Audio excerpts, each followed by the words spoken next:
Praise the lord. మన ప్రభువును రక్షకుడును అతి త్వరలో రానున్న యేసుక్రీస్తు వారి యొక్క పరిశుద్ధమైన నామములో మీ అందరికీ శుభములు తెలియజేస్తున్నాను.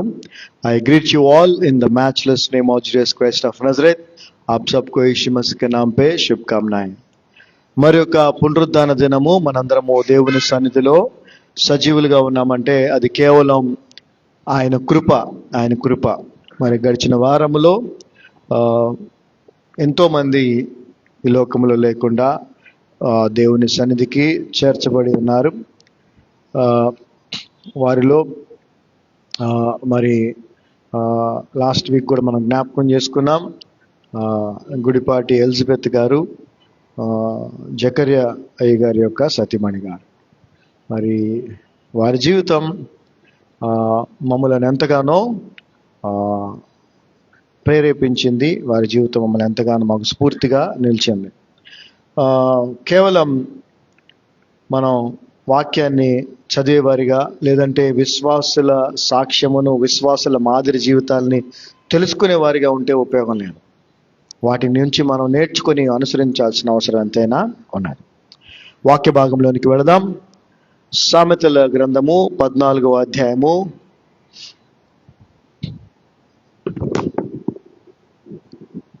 10వ వచనం చదువుదాం.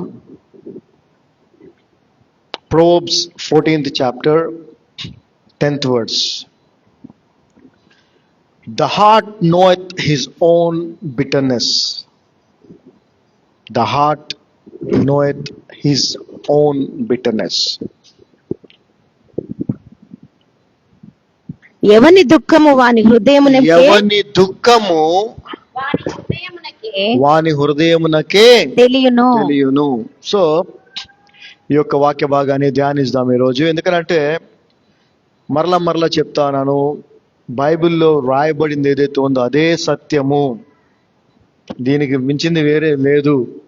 దీనికి కాంట్రడిక్షన్గా, దీనికి వ్యతిరేకంగా, లేదంటే దీనికి కొంచెం వేరుగా ఎవరు ఏది చెప్పినా అది అబద్ధమే.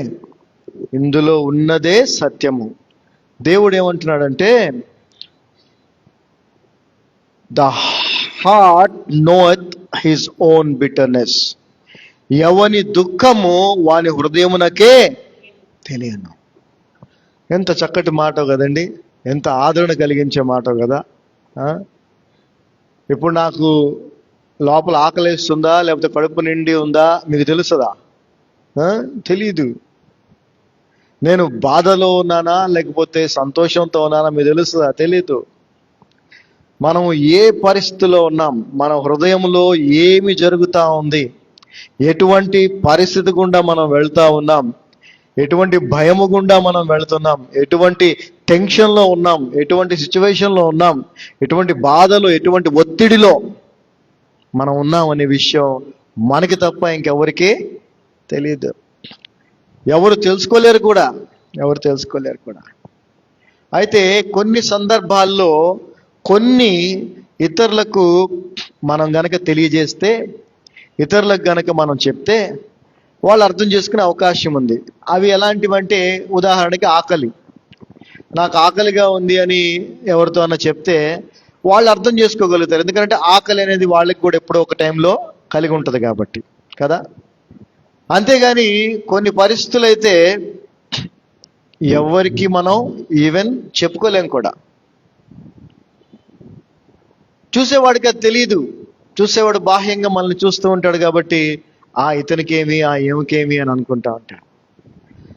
సో ఒకవేళ మనం ధైర్యం చేసి, మన శ్రేయోభిలాషులు కదా, మన సొంత వారు కదా, నా బెస్ట్ ఫ్రెండ్ కదా అని అది పంచుకునే ప్రయత్నం చేస్తే వారు నీ మీద జాలిపడే అవకాశం ఉంది.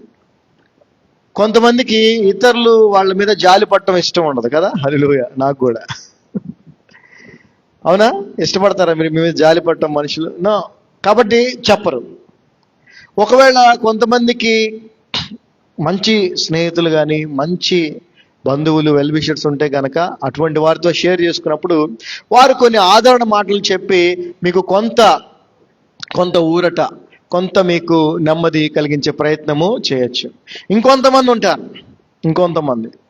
వాళ్ళు ఏంటంటే నీ పరిస్థితిని వాళ్ళు చక్కగా ఎంజాయ్ చేస్తూ ఉంటారు. దిల్ make fun out of your situation. ఇక అది ఎంజాయ్ చేయటమే కాదు, ఇక అందరితో చెప్పుకుంటా తిరుగుతూ ఉంటారు. అందుకని ఏమవుతుందంటే వీలైనంత వరకు ప్రతి మనిషి కూడా ఎక్కువ శాతం తన లోపల ఏం జరుగుతుందో, తన జీవితంలో ఏం జరుగుతుందో, తన హృదయంలో ఏం జరుగుతుందో ఎవరికి చెప్పట్లా. చెప్తున్నారండి, మౌనంగా ఉండిపోతున్నారు. మొన్న మనం చూసినట్లయితే విజయశాంతి రెడ్డి ఆమె 2 పిల్లల్ని తీసుకొని మరణించడం కానీ, ఆ తర్వాత ఎంతో మంది ఆ విధంగా ఆత్మహత్యలు చేసుకోవడానికి కారణం ఇదే. వాళ్ళ బాధ వాళ్ళకే తెలుసు, వేరే వాళ్ళకి తెలియదు. అంతేకాకుండా అది చెప్పుకోలేరు కూడా.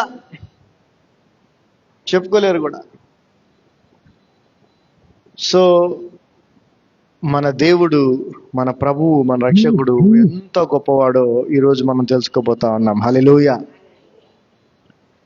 మనము చెప్తే గానీ ఒకళ్ళకి మన బాధ తెలియదు. ఒకవేళ తెలిసినా కూడా, తెలియజేసినా కూడా దాన్ని వాళ్ళు అర్థం చేసుకోలేరు. ఎందుకంటే ఆ బాధ గుండా వాళ్ళు వెళ్తే గానీ వాళ్ళకి దాని గురించి తెలియదు. అది ఎటువంటిదైనా.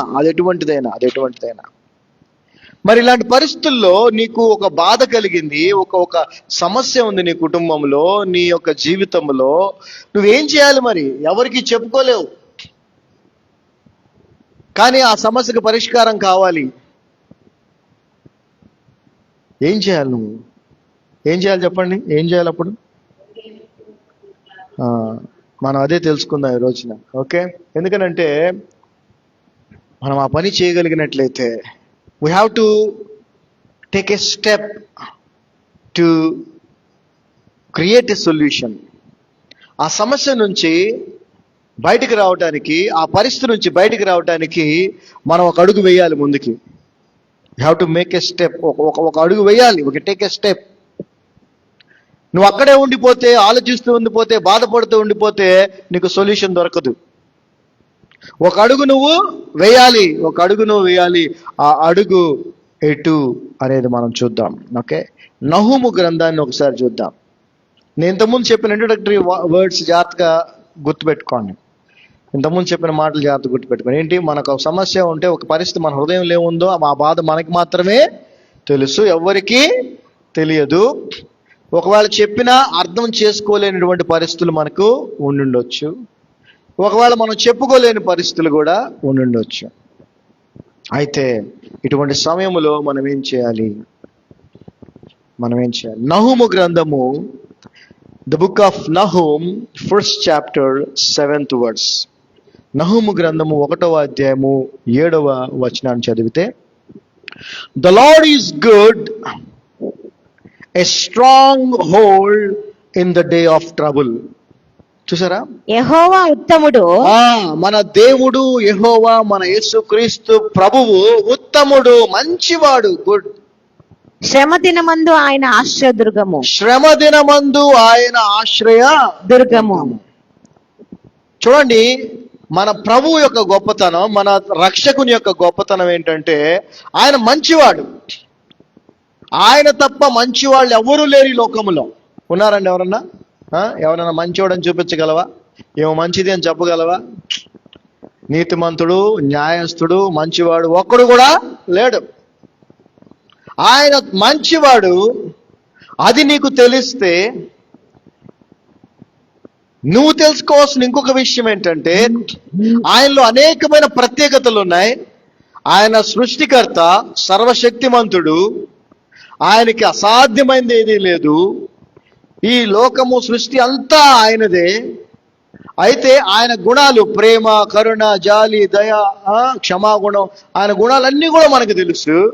అయితే ఆయనలో ఉన్న ఒక ప్రత్యేకమైన గుణం ఏంటంటే, మనము కష్టములో ఉన్నప్పుడు, ప్రత్యేకంగా శ్రమ దినములో ఆయన ఆశ్రయ దుర్గముగా నిలుస్తాడంట. హల్లెలూయా. చూసారా? దేవుని యొక్క గుణాల్లో అతి ప్రాముఖ్యమైన గుణం ఇది. మన శ్రమల్లో, మన కష్టాల్లో ఆయన మనకు ఆశ్రయంగా నిలబడతాడంట.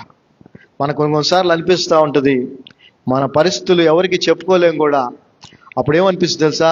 నాకెవరన్నా ఉంటే బాగుండు నా పక్కన, నా పరిస్థితి చెప్పుకోవడానికి ఎవరన్నా ఉంటే బాగుండు, నన్ను ఎవరన్నా అర్థం చేసుకుంటే బాగుండు అనిపిస్తుంది. నాకు కూడా వస్తుంది అలాంటి పరిస్థితి అప్పుడప్పుడు. నన్ను ఎవరన్నా అర్థం చేసుకుంటే బాగుండు, నేను వెళుతున్న స్థితి గుండా నా పరిస్థితిని ఎవరన్నా అర్థం చేసుకుంటే బాగుండు. అప్పుడు నాకు వెంటనే గుర్తొచ్చేది ఎవరంటే యేసు ప్రభు. హల్లెలూయా. ఎందుకంటే మనుషులకు అర్థం కాదు, అర్థం కాదు. అట్ ద సేమ్ టైం మనిషి స్వభావం ఏంటంటే, నేను మళ్ళా చెప్తున్నాను, బైబిల్లో ఉన్నదే సత్యం, ఇది కాకుండా వేరే కానే కాదు. అలా కాదండి, ఇలా కూడా ఉన్నారండి అని అంటే అది కుదరదు. ఓకే, ఇలా కూడా జరుగుద్ది అని అంటే బైబిల్లో ఉన్నదే జరుగుతుంది. సో మన ప్రభు యొక్క గొప్పతనము ఏంటి అని అంటే, మరలా చెప్తున్నాను, అందరికీ చెప్పండి, ప్రత్యేకముగా నువ్వు శ్రమలో, కష్టములో, బాధలో, వేదనలో ఉన్నప్పుడు ఆయన నీకు ఆశ్రయ దుర్గముగా ఉంటాడు. హల్లెలూయా. He'll be a strong hold, బలమైన దుర్గముగా ఉంటాడంట నీ పక్కన ఆయన. హల్లెలూయా. ఎంత ధైర్యాన్ని ఇస్తుందో కదా ఈ మాట మనకెవరు లేరు అనుకున్నప్పుడు ఆయన నీకు బలమైన దుర్గముగా నిలుస్తాడంట. చూద్దాం మనుషుల యొక్క ప్రవర్తన ఎలా ఉంటుందో.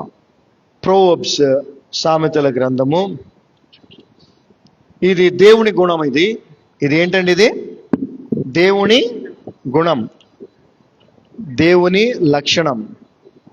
మరి మనుషుల గుణము, మనుషుల లక్షణం ఎలా ఉంటుందో ఒకసారి చూద్దాం. ప్రోవర్బ్స్ 14th చాప్టర్, సామెతల గ్రంథము 19th చాప్టర్, 19వ అధ్యాయము 4వ వచనం చదువుదాం. సామెతల గ్రంథము 19వ అధ్యాయం 4వ వచనం. Wealth maketh many friends, but the poor is separated from his neighbors. చదవమ్మా. ధనము గలవానికి స్నేహితులు అధికముగా ఉందురు. దరిద్రుడు తన స్నేహితులను పోగొట్టుకొనును. తన పొరుగు వారు స్నేహితులు. ఇది మనుష్యుల నైజం. దేవుని నైజము, దేవుని గుణం ఏంటంటే, నువ్వు కష్టములో, ఇబ్బందులో, బాధలో, వేదనలో, ఎటువంటి సమస్యలో ఉన్నా ఆ పరిస్థితిలోనే ప్రత్యేకంగా నీతో ఉండటానికి, నీకు సహాయంగా ఉండటానికి నీ పక్కన నిలబడతాడు ఆయన, నీతో ఉంటాడు.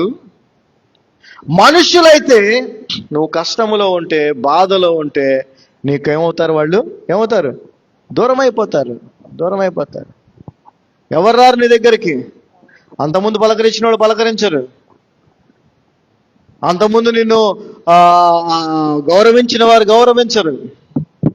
ఎందుకంటే మనుషులు ఈ యొక్క లోక సంబంధమైన వాటిని లక్ష్య పెడతారు. అట్ ద సేమ్ టైం మనుషులు ఎప్పుడు కూడా వాళ్ళకి మేలే జరగాలని కోరుకుంటారు. ఒక కష్టంలో ఉన్న వ్యక్తితో నువ్వు నిలబడితే నీకు మేలు జరుగుద్దా? లోకరీతిగా జరగదు. ఎందుకంటే ఆ కష్టాన్ని నువ్వు పంచుకోవాలి, ఆ కష్టంలో నువ్వు నీ సమయాన్ని వెచ్చించాలి, ఆ కష్టంలో నువ్వు అతనికి సహాయం చేయాలి. కాబట్టి నువ్వు ఆడుంటాడు, అక్కడ ఉండడు. ధనవంతుడికి మాత్రం, అంటే కష్టము అనగా ఈ లోకరీతిగా బాగా అన్ని ఉన్నవాడికి చాలా మంది తోడుగా ఉంటారు. 9వ వచనం కూడా ఒకసారి, 7వ వచనం కూడా ఒకసారి చదువుదాం. 7వ వచనం ఇంకా బాగుంటుంది చూడండి. All the brethren of the poor. ఇందాకేమో కామన్ నైబర్స్, ఫ్రెండ్స్ గురించి చెప్పాడు. ఇప్పుడు సొంత రక్త సంబంధుల గురించి చెప్తా ఉన్నాడు. All the brethren of the poor do hate him. బీదవాడు, చూసారా, సొంత సహోదరులు, సహోదరులు, సొంత బంధువులు వాళ్ళంట అసహించుకుంటారంట. నువ్వు గనక కష్టంలో ఉంటే, నువ్వు గనక బాధలో ఉంటే, నువ్వు గనక శ్రమలో ఉంటే, నువ్వు గనక అనారోగ్యంలో ఉన్నా కూడా నువ్వు అనుకుంటున్నావేమో అయ్యో అంటున్నారు కదా అని, బయటకు అయ్యో అంటారు. అర్థమవుతుందా? సో నీ సొంత వాళ్ళు కూడా నిన్ను అసహించుకుంటారు, ద్వేషిస్తారని బైబిల్ చెప్తాను. కింగ్ జేమ్స్ లో hate your own brother and will hate you. How much more do his friends go far away him? చూసారా, నీ సొంత రక్త సంబంధులే, నీ సొంత వాళ్లే నిన్ను అసహించుకొని ద్వేషించి నిన్ను దూరంగా పెడితే ఇక ఈ లోక సంబంధంగా ఉన్న స్నేహితులు మిగిలిన వాళ్ళు ఇంకెంత దూరంగా వెళ్ళిపోతారు? ఉంటారా వాళ్ళు? ఉండరు. సో అందుకే మనం ఏ మనిషిని ఆధారం చేసుకోవద్దు. అందుకే మనం ఏ మనిషి నుంచి ఏమి ఆశించవద్దు. నువ్వు ఆశించినప్పుడే నిరుత్సాహపడతావు, లేకపోతే బాధపడతావు. అది జరగనప్పుడు, నువ్వు ఆశించినప్పుడు నీకు బాధే ఉండదు. ఇది మనుషుల నైజం. నీ పరిస్థితి బాగలేకపోతే నీకు దూరం అయిపోతారు. అది నీ నైబర్స్ అని చూసాం, నీ పొరుగువారు అయి ఉండొచ్చు, నీ స్నేహితులని చూసాం, ఆ తర్వాత నీ సొంత వాళ్ళు కూడా అంతే. కానీ మన ప్రభు యొక్క గొప్పతనం ఏంటంటే, నువ్వు సంతోషంగా ఉన్నప్పుడు నీతో ఉంటాడో లేదో తెలియదు, కానీ ఆయన నువ్వు కష్టంలో ఉంటే మాత్రం నీకు ఆశ్రయదుర్గం. గట్టిగా చెప్పకూడదామండి ఏసైకి హల్లెలూయా. So we have to know this attribute of our Lord and Savior Jesus Christ. మన ప్రభు అయినటువంటి యేసుక్రీస్తు యొక్క ఈ గుణాన్ని మనం తెలుసుకున్న వారమై ఉండాలి, నమ్మిన వారమై ఉండాలి.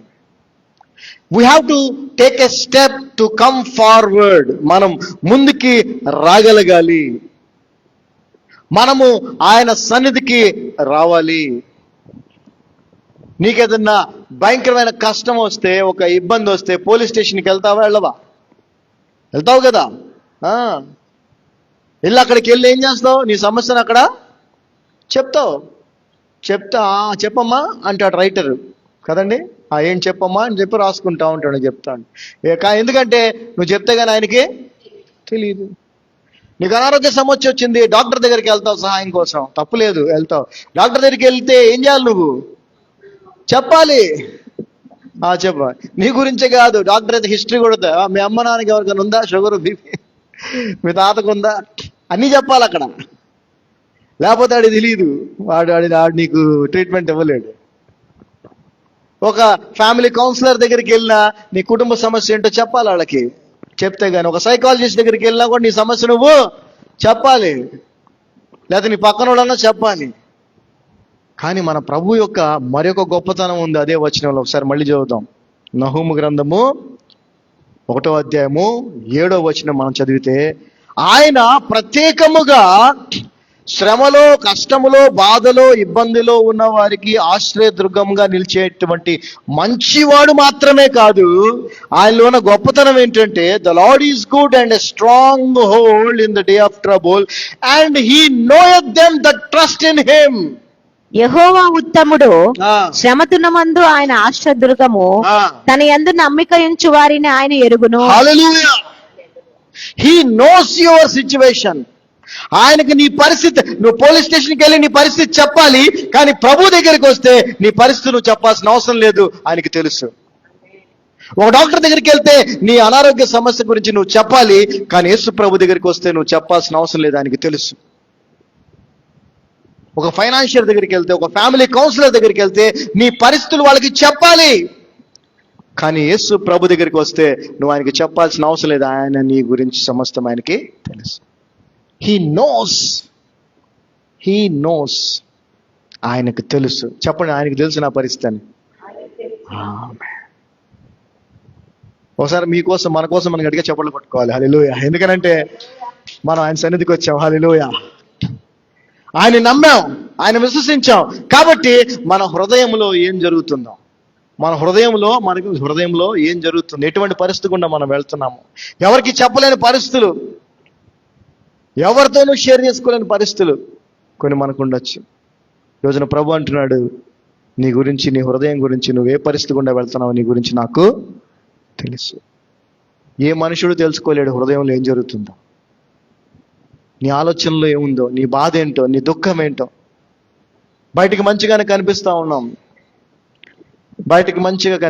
ఉన్నాం, కానీ లోపల మాత్రం ఎంతో బాధ, వేదన. కానీ ఈ రోజున మీరు, నేను, మనందరం ఒక మంచి నిర్ణయం తీసుకున్నాం. ఏంటంటే దేవుని సన్నిధికి వచ్చాం. హల్లెలూయా.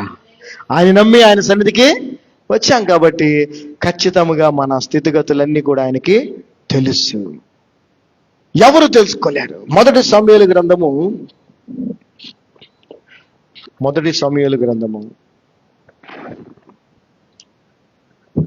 16వ అధ్యాయము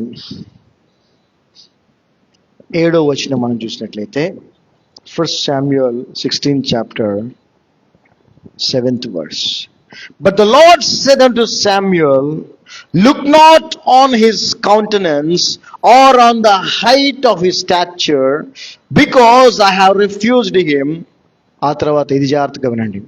For the Lord seeth not as man seeth, for a man looketh on the outward appearance, but the Lord looketh on the heart. So ఆ వాక్య లాస్ట్ చివరి భాగం చదవండి. కానీ యెహోవా హృదయములు లక్ష్యపెట్టును. దేవుడు నీ హృదయములను చూస్తాడు. మన హృదయాలను చూసేది దేవుడు మాత్రమే. సో ఎవని బాధ వాని హృదయమునకే తెలియను అన్నాం కదా. ఆ నీ బాధ నీ హృదయానికి మాత్రమే కాదు, దేవుడైన యేసుక్రీస్తు ప్రభువుకు కూడా తెలుసు. హల్లెలూయా. సో నీ కష్టము తెలిసిన వ్యక్తిని, నీ కష్టమును తీర్చగలిగే వ్యక్తిని, నీ కష్టములో నీకు తోడుగా నిలబడతాడు అనేటువంటి వ్యక్తిని నువ్వు ఆశ్రయించాలి. కానీ మనుషులను ఆశ్రయించుట వ్యర్థము, రాజులను ఆశ్రయించుట కూడా వ్యర్థమని బైబిల్ చెప్తా ఉంది. కానీ మనం ఏం చేస్తున్నామనంటే వీలైనంత వరకు మనుషులనే ఆశ్రయిస్తూ ఉంటాం. వాళ్ళు ఏం చేస్తారు, మనకు దూరంగా పారిపోతా ఉంటాం. మళ్ళీ వాళ్ళ గురించి మనం తప్పుగా అనుకుంటాం కూడా కదా. అనుకోమా? ఎందుకు అనుకోం? ఖచ్చితంగా అనుకుంటాం. కానీ అనుకోకూడదు. ఎందుకనంటే బైబిల్లో ఉంది, వాళ్ళు అంతే ఉంటారు. హల్లెలూయా. నువ్వు కష్టంలో ఉంటే ఎవరు నీ దగ్గర ఉండరు. కష్టములో నీకు నష్టములో తోడుగా ఉండేది ఎవరు? యేసు ప్రభు మాత్రమే. ఆయన ప్రత్యేకమైనటువంటి గుణం అది, ఆయన గుణమే అది. నువ్వు సంతోషంగా ఉంటే ఓకే, కానీ నువ్వు కష్టంలో ఉంటే మాత్రం ఆయన ఉండలేడు. మన కీర్తన గ్రంథము 139వ కీర్తన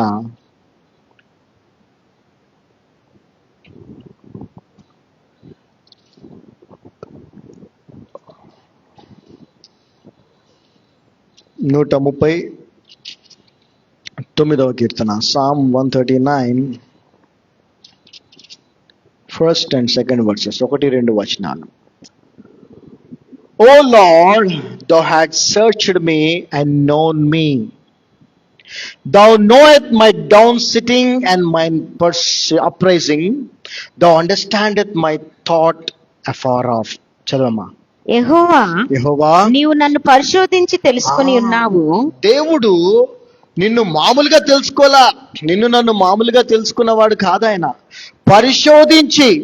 పరిశోధించడం అని అంటే చాలా లోతుగా, అంటే పరిపూర్ణముగా, సంపూర్ణముగా నిన్ను నన్ను ఎరిగిన వాడు మన ప్రభు. నేను కూర్చుండుట, నేను లేచుట నీకు తెలియను. నాకు తలంపు పుట్టక మునిపే నీవు నా మనస్సు గ్రహించుచున్నావు. అన్నీ తెలుసు.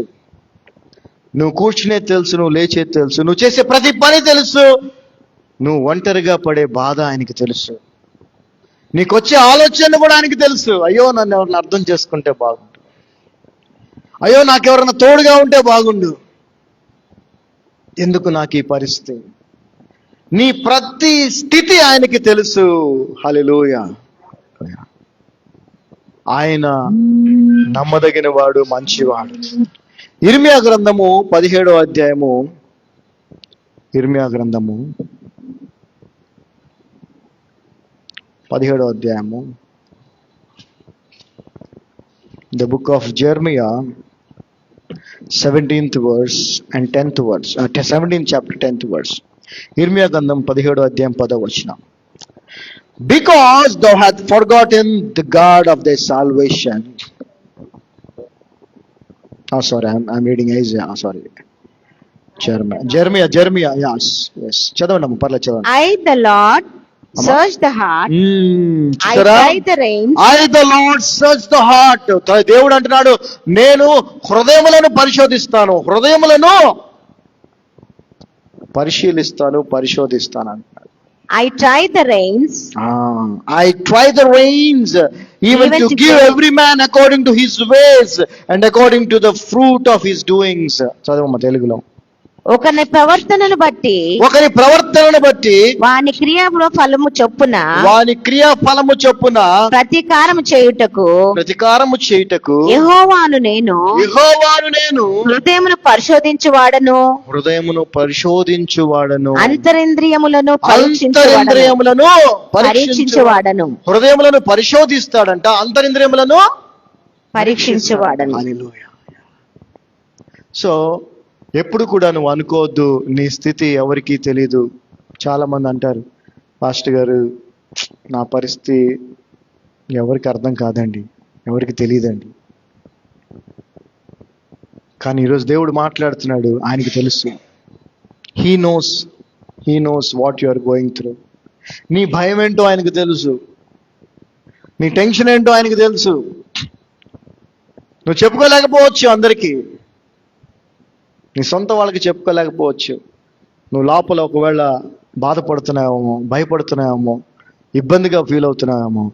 దేవుడు అంటున్నాడు, నీ పరిస్థితి నాకు తెలుసు.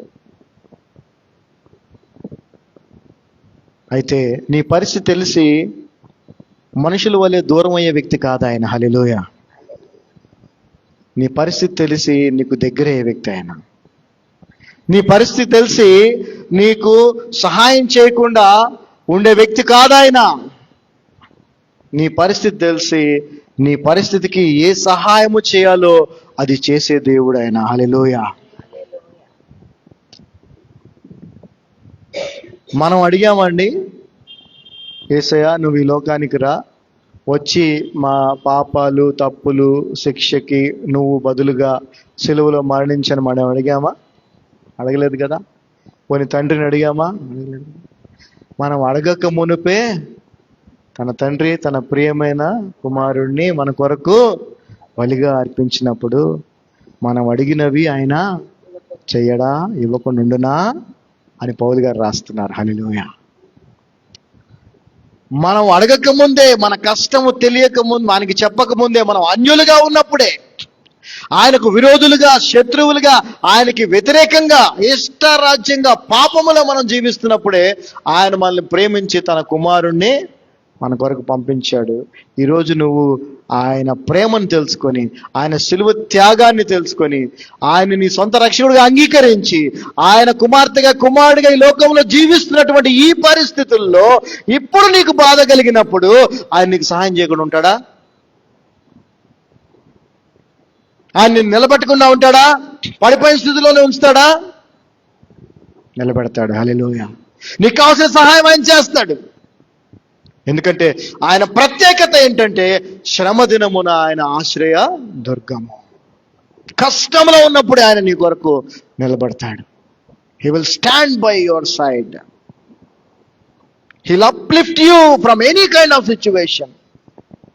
He will heal you from every kind of sickness. That may be physical, that may be spiritual, that may be heart.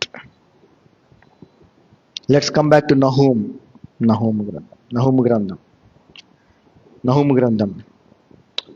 1వ అధ్యాయం 7వ వచనం అయిపోయింది.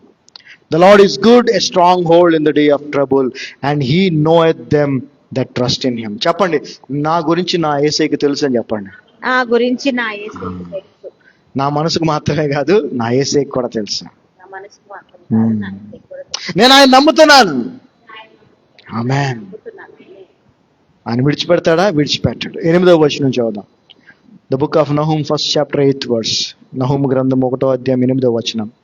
But with an overrunning flood he will make an utter end to the place thereof, and darkness shall pursue his enemies. చదవమా. ప్రళయ జలముల వలె ఆయన ఆ పురస్థానమును నిర్మూలము చేయును. తన శత్రువుల అంధకారములో దిగు వరకు ఆయన వారిని తరుమును. ఆమేన్ అని చెప్పండి. ఈ రోజున నీ జీవితంలో, నా జీవితంలో, విశ్వాసుల జీవితాల్లో, లేదంటే ప్రతి ఒక్కరి జీవితాల్లో ఏదైతే ఒక శోధన లాగా ఉందో, అది కుటుంబ సమస్య అవ్వచ్చు, అనారోగ్య సమస్య అవ్వచ్చు, ఆత్మీయ బలహీనత అవ్వచ్చు, లేదంటే ఇంకేదైనా ఆర్థిక ఇబ్బంది అవ్వచ్చు, ఏదైనా కూడా దానికి కారణము సాతానుడు, వాడి సమూహం. తెలుసా మీకు ఆ విషయం? దానికి కారణం ఎవరండి చెప్పండి, ఎవరు? నువ్వు ఎప్పుడైతే సర్వశక్తిమంతుడైనటువంటి దేవుణ్ణి, యేసుక్రీస్తు ప్రభువుని ఆశ్రయిస్తావో, ఆయన ఆ శత్రువులను తరిమి కొట్టేస్తాడంట. హల్లెలూయా. ఎందుకంటే వారు నీ జీవితంలో ఉన్నంత కాలం ఆ శోధన అలాగే ఉంటది, ఆ బలహీనత అలాగే ఉంటది, ఆ అసమాధానం అలాగే ఉంటది, ఆ అనారోగ్యం అలాగే ఉంటది. ఆయన వాడిని తరివేస్తే తప్ప ఆ పరిస్థితి మారదు. మరి వాడిని తరవగలిగింది ఆయనే కదా. హల్లెలూయా. ఆయననా ఇంకెవరైనా చేయగలరా పని? ఆయన మాత్రమే చేయగలరు. అదేంటి పాస్టర్ గారు, అనారోగ్యానికి కారణము నేను తీసుకునే డైట్ కదా, లేకపోతే నేను తినేది కదా, లేకపోతే అది కాదు ఇది కదా అంటే, of course that is the route, that is the way, but the reason is evil. నీ యొక్క పరిస్థితికి కారణముగా నీకు కొన్ని కనిపిస్తూ ఉంటాయి, కానీ దాని వెనకాల ఉండేది ఎవడయ్యానంటే సాతానుడే. నేనేది ఊరక చెప్పను, వాక్యంలో ఉన్నది చెప్తాను కదా, వాక్యంలో చూపించే చెప్తాను. ఒకసారి మీకు చూపిస్తాను వాక్యంలో. ఎందుకని ఈ మాట నేను చెప్తున్నాను? ఏ పరిస్థితి అయినా కూడా దానికి కారణం ఎవడు? అపవాది.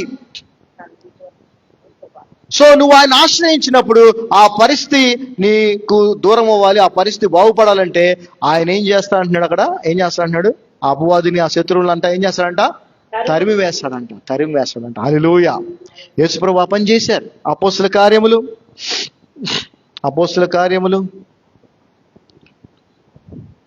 చాలా మందికి ఈ విషయం తెలీదు. అపోస్తల కార్యములు 10వ అధ్యాయము, 38వ వచనం. Acts 10th chapter 38th verse. జాగ్రత్తగా వినండి. How God anointed Jesus of Nazareth with the Holy Ghost and with power. ఏ విధముగా దేవుడు యేసుక్రీస్తుని పరిశుద్ధాత్మతోనూ శక్తితోనూ అభిషేకించాడనంటే, who went about doing good. ఆయన అందరికీ మేలు చేస్తా ఉన్నాడు, మంచి చేస్తా ఉన్నాడు. And healing all that were oppressed of the devil, for God was with him. Hallelujah. అదేదనగా దేవుడు నజరేయుడైన యేసును పరిశుద్ధాత్మతోనూ శక్తితోనూ అభిషేకించునన్నది. దేవుడు ఆయనకు తోడై ఉండను కనుక ఆయన మేలు చేయొచ్చు. ఆయన ఏం చేస్తున్నాడు? యేసుప్రభు ఏం చేస్తున్నాడు? మేలు చేయొచ్చు. ఇప్పుడు కూడా నీకు నాకు ఆయన మేలు చేస్తాడు. ఆమేన్. ఆయన మేలు చేయొచ్చు. అపవాది చేత పీడింపబడిన వారినందరినీ స్వస్థపరచు సంచరించుచుండెను. అర్థమైంది మీకు ఇప్పుడు? అనారోగ్యంకి అపవాదికి లింక్ ఉందా లేదా? ఇక్కడ ఉందండి. అది మళ్ళీ చదవండి అమ్మ, అర్థమవుద్ది ఇప్పుడు. ఆయన మేలు చేయొచ్చు, అపవాది చేత పీడింపబడిన వారిని అందరినీ స్వస్థపరచుచు సంచరించుచుండెను. దయాలు కూడా దురాత్మ నుంచి విడిపించాడని ఉంటది, స్వస్థపరిచాడని ఉంటది కదా. కానీ ఇక్కడ ఏమంటున్నారు? అందరినీ. అంటే ఇట్స్ నాట్ ఓన్లీ ఆ అపవాది చేత పీడించబడటం అంటే దురాత్మ పట్టడం మాత్రమే కాదు, అనారోగ్య సమస్య వచ్చిన వారిని కూడా. ఒక సమయంలో ఒక స్త్రీ వంగిపోయింది కదా, బాగా ఇట్లా వంగిపోయాను. ఆమె యేసుప్రభు దగ్గర తీసుకొచ్చారు. రిఫరెన్స్లోకి వెళ్తే సైన్ సరిపోతుంది కదా. తీసుకొస్తే ఈమె కూడా అబ్రహాము కుమార్తె అని చెప్పి ఈమెని అపవాది ఈ విధంగా చేశాడు అంటాడు. హల్లెలూయా. సో అర్థం చేసుకోండి, మీ జీవితంలో ఏ స్థితి, ఏ బాధ, ఏ కష్టం, దేని గుండా అయితే మీరు వెళ్తున్నారో దానికి కారణం వాడి నుంచి మిమ్మల్ని విడిపించగలిగింది యేసుప్రభు మాత్రమే. ఆమేన్. హల్లెలూయా. ఇంకెవరు విడిపించలేరు. So when we are oppressed by the devil, in family matters, financial matters, health issues, or financial issues, anything, we need to come to the stronghold, which is our Lord Jesus Christ, who can only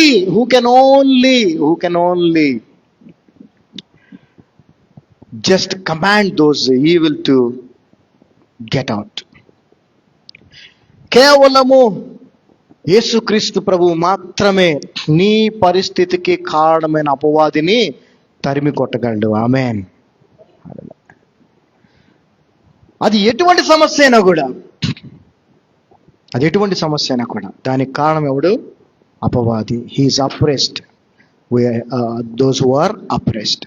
so ఇప్పుడు మనము ఒక doctor దగ్గరికి వెళ్ళినా, ఒక police స్టేషన్కి వెళ్ళినా, lawyer దగ్గరికి వెళ్ళినా, ఇంకొకరి దగ్గరికి వెళ్ళినా మనకి సొల్యూషన్ కొంతవరకు దొరకొచ్చాము కదా, కొంతవరకు దొరకవచ్చు. But that is not permanent solution. అవునా? పర్మనెంట్ సొల్యూషన్ దొరుకుతుందండి? మనకి దొరకదు. ఇప్పుడు ఎలా అయిపోయిందంటే, పోలీస్ స్టేషన్కి వెళ్ళామనుకో, అంటే అన్ని చోట్ల కాదు, ఎక్కువ శాతం, ఇక వాడికి ఏటీఎం దొరికినట్టే. ఏమండి, నువ్వు పోలీస్ స్టేషన్కి వెళ్తే ఏటీఎం దొరికినట్టే వాడికి. నువ్వు ఏటీఎం మిషన్. హాస్పిటల్ డాక్టర్ దగ్గరికి వెళ్ళినా నువ్వు ఏటీఎం మిషనే. అవునా కదా? బ్యాంకుకి వెళ్ళినా నువ్వే ఏటీఎం మిషను. వడ్డీలు గిడ్డీలు లాగేస్తాడు నీ దగ్గర ఫుల్గా. అర్థమవుతుందా? అంటే నువ్వు ఎక్కడికి వెళ్ళినా నీ పరిస్థితికి పర్మనెంట్ సొల్యూషన్ దొరకకపోగా అది ఇంకా పాడే పరిస్థితి. కానీ ప్రభువు దగ్గర నీకు పర్మనెంట్ సొల్యూషన్. హల్లెలూయా. ప్రభు దగ్గర నీకు permanent solution. Once for all it is gone if you come to the Lord. Hallelujah. ప్రభు దగ్గరికి నువ్వు ఏ స్థితిలో వచ్చినా, ఏ బాధలో వచ్చినా, ఏ ఇబ్బందిలో వచ్చినా, ఆ ప్రభు దాన్ని పూర్తిగా తీసేస్తాడు. హల్లెలూయా. మనుషులు ఆ విధంగా చేయలేరు. ఫస్ట్ ఆఫ్ ఆల్ మనుషులు చేయరు, తెలుసు, అది కూడా చూస్తున్నాం. ఒకవేళ ఎవరన్నా కొంతమంది మంచి వాళ్ళు ఉండి నీకు సహాయం చేసినా కొంతవరకే సహాయం చేస్తారు, కొంతవరకే నీకు పరిష్కారం చూపించగలుగుతారు. కానీ పూర్తిగా నీకు సహాయము, పూర్తి పరిష్కారాన్ని వాళ్ళు చూపించలేరు, ఇవ్వలేరు. కానీ మన ప్రభు గొప్పతనం చూద్దాం. నహుము గ్రంథంకి వచ్చాయి. నహుము గ్రంథం 1వ అధ్యాయము 9వ వచనం. See the greatness of our God. మన ప్రభు గొప్పతనం చూడండి. నహుము గ్రంథం 1వ అధ్యాయం 9వ వచనం. What do you imagine against the lord? He will make an utter end. Affliction shall not rise up the second time. Hallelujah. ఆమేన్. యెహోవాను గూర్చి మీ దురాలోచన ఏంటి? మన ప్రభువు ఎలాంటి వాడంటే, మన దేవుడు, మన రక్షకుడు ఎలాంటి వాడంటే, బాధవ రెండవ మారు రాకుండా. అందరూ పెద్దగా చదవండి ఆ వచనాన్ని, చదవండి. బాధ రెండవ మారు రాకుండా ఆయన బొత్తిగా దానిని నివారణ చేయును. ఆమేన్. ఆమేన్.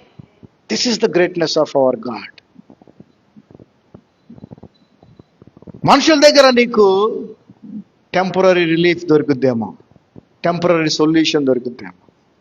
ఆయన దగ్గర నీకు వచ్చేటువంటి సొల్యూషన్ పర్మనెంట్. ఆ బాధ మళ్ళీ ఇంకోసారి నీకు రాదు. హల్లెలూయా. హల్లెలూయా. యేసయ్యా నీకు వందనాలని చెప్దామా? ఈ రోజున ఈ మాటలు వింటున్న మనం ధన్యులం. We are blessed because God is speaking to us. మనతో మాట్లాడుతున్నాడు. నువ్వు ఇప్పుడు ఏ పరిస్థితి గుండా వెళ్తున్నావు, ఆ పరిస్థితి నీకు మళ్ళీ ఇంకోసారి రాదు. చాలా మందికి ఏంటంటే భయం, అట్లా జరిగింది కదా, ఈసారి ఏమవుద్దో కదా, అట్లా అయింది కదా, మళ్ళీ ఉద్యమం అట్లాగే, భయం. బట్ దేవుడు అంటున్నాడు, ఏమనుకుంటున్నావు? దేవుడు అంటే నువ్వు నమ్మిన దేవుడిని గురించి ఏమనుకుంటున్నావు? ప్రశ్న కూడా ఉంది అక్కడ కదా. ఏమనుకుంటున్నావు? నువ్వు నమ్మిన దేవుడు ఏంటి? ఆయన మామూలు వ్యక్తి అనుకుంటున్నారా? నువ్వు ఆషామాషి మనిషి అనుకుంటున్నావా? నీ దురాలోచనది, నీ తప్పుడు ఆలోచన. మళ్ళీ అలాగే జరుగుద్దేమో అనుకోవటం,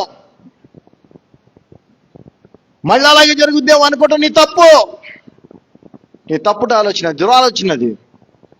బాధ రెండో మారు రాకుండా బొత్తిగా నివారణ చేయను. ఆమేన్. అది ఏ బాధ అయినా. హల్లెలూయా. ఇంత అష్యూరెన్స్ ఎవరైనా ఇవ్వగలరండి? ఇవ్వగలరా? ఎవరు ఇవ్వలేరు. కానీ వాక్యము, మన ప్రభువు మనకి ఒక అష్యూరెన్స్ ఇస్తున్నారు. How is it going to happen? ఎలా ఇది జరుగుతుంది?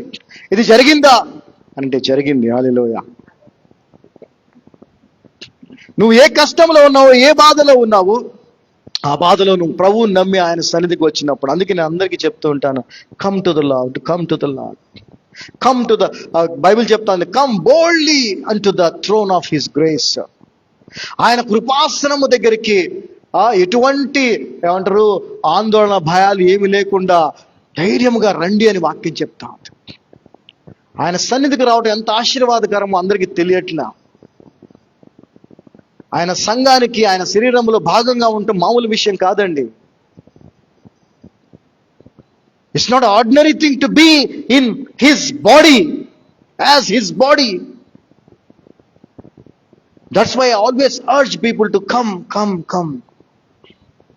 కానీ ఎవరు దాన్ని లక్ష్య పెట్టట్లేదు. అందుకే వారి జీవితాలు అలాగే ఉంటున్నాయి, మార్పు లేకుండా ఉంటున్నాయి, ఇంకా దిగజారిపోతా ఉన్నాయి. ఎందుకంటే మనుషులు ఎక్కువ ఆశ్రయిస్తూ ఉంటారు, మనుషుల మీద ఆధారపడతా ఉంటారు.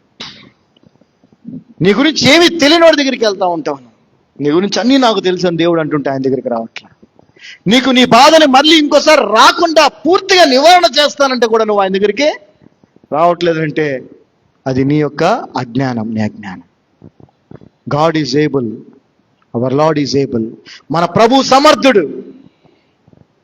మనకున్న పరిస్థితిని మార్చడమే కాదు, అటువంటి పరిస్థితి ఇంకోసారి రాకుండా చెప్పండి అందరూ చెప్పండి. మీ పరిస్థితులు మీకు తెలుసు, మీ హృదయానికి తెలుసు.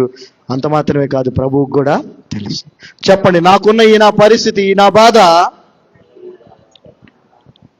మరి ఇంకోసారి రాకుండా నా ప్రభు అయిన యేసుక్రీస్తు పూర్తిగా తీసివేస్తాడు. ఆమేన్, ఆమేన్. మనం మార్కు సువార్త చూసినట్లయితే 5వ అధ్యాయము, మనందరికీ బాగా తెలిసినటువంటి సుపరిచితమైనటువంటి వాక్య భాగం. మార్కు సువార్త 5వ అధ్యాయము 25వ వచనం నుంచి మనం చూసుకున్నట్లయితే, ఇక్కడ 12 సంవత్సరాలుగా రక్తస్రావం కలిగిన స్త్రీని మనం చూస్తూ ఉన్నాం.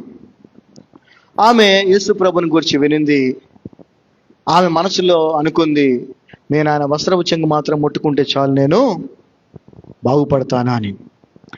ఆమె ధైర్యం చేసి ఆ మనుషుల గుంపులో నుంచి ఆయన దగ్గరికి వచ్చి ఆయన ముట్టుకుంది.